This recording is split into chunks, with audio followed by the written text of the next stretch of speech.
It was supposed to be another ordinary night on the primetime political debate show Capitol Crossfire. The stage was set under blinding studio lights, cameras rolling from every angle, and an audience of millions watching from home. Pam Bondi, former Attorney General and staunch political firebrand, sat confidently at the center right of the panel. She was known for her unshakable composure and razor-sharp rebuttals. On her right was a tall, clean-cut young man in his late 20s, her son, Ethan Bondi, a political commentator trying to make his own mark in the media world. On the opposite side sat Representative Jasmine Crockett, the fiery Texas congresswoman whose reputation for confronting opponents head-on had earned her both admiration and notoriety. From the moment the cameras started rolling, tension simmered between the two camps. Jasmine had tangled with Pam Bondi before, but this was the first time Ethan had been invited to the table. Many thought his presence was a stunt, a way for Pam to bolster her arguments by having her son play the next generation voice. The first segment was civil enough. Discussions about policy and law passed without any visible hostility.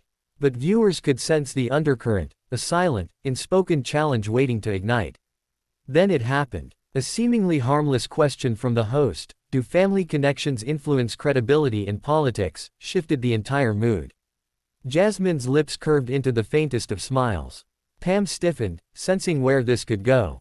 "Greater than family can be a source of pride," Jasmine began slowly, "but sometimes, it can also be a shield, hiding things the public deserves to know."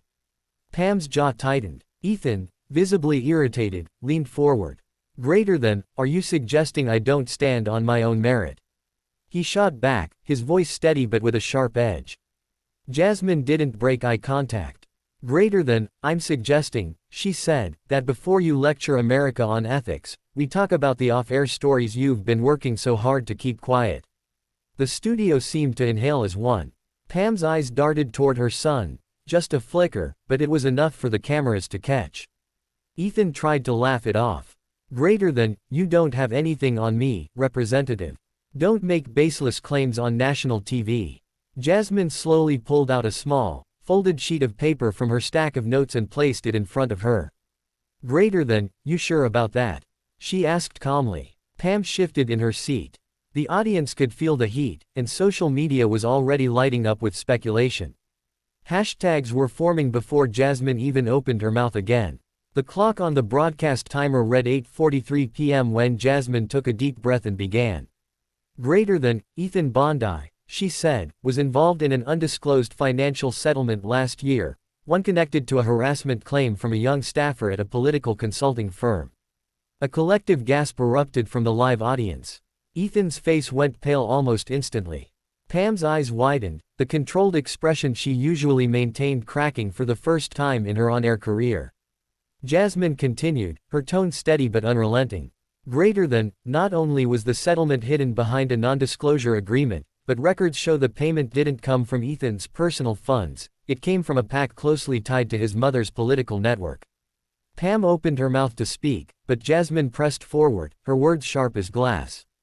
"Greater than, so when you sit here and talk about accountability and integrity, maybe start with the mirror before pointing at the rest of us." Ethan tried to respond, but his lips trembled. He glanced toward the host for help, but the host's eyes were locked on Jasmine.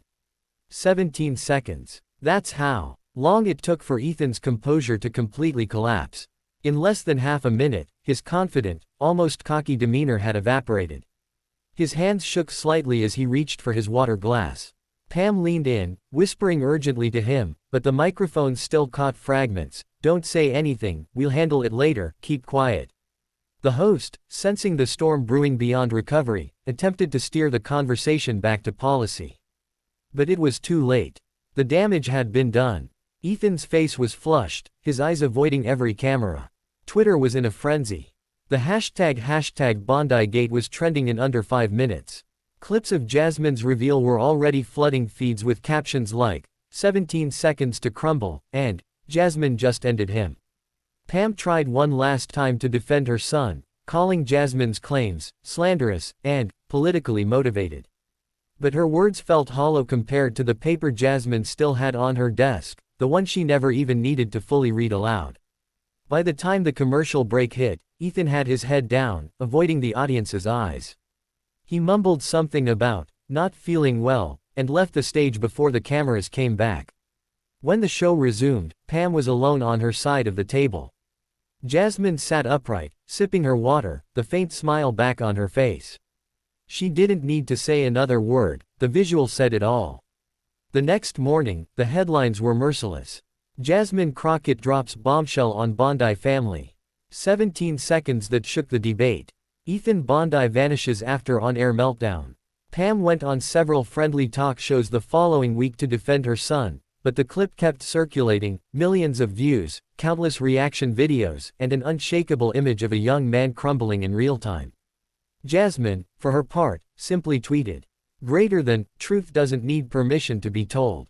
And with that, the political world knew, once Jasmine Crockett set her sights on you, there was no safe harbor, no protective title, and no family name that could shield you from the storm.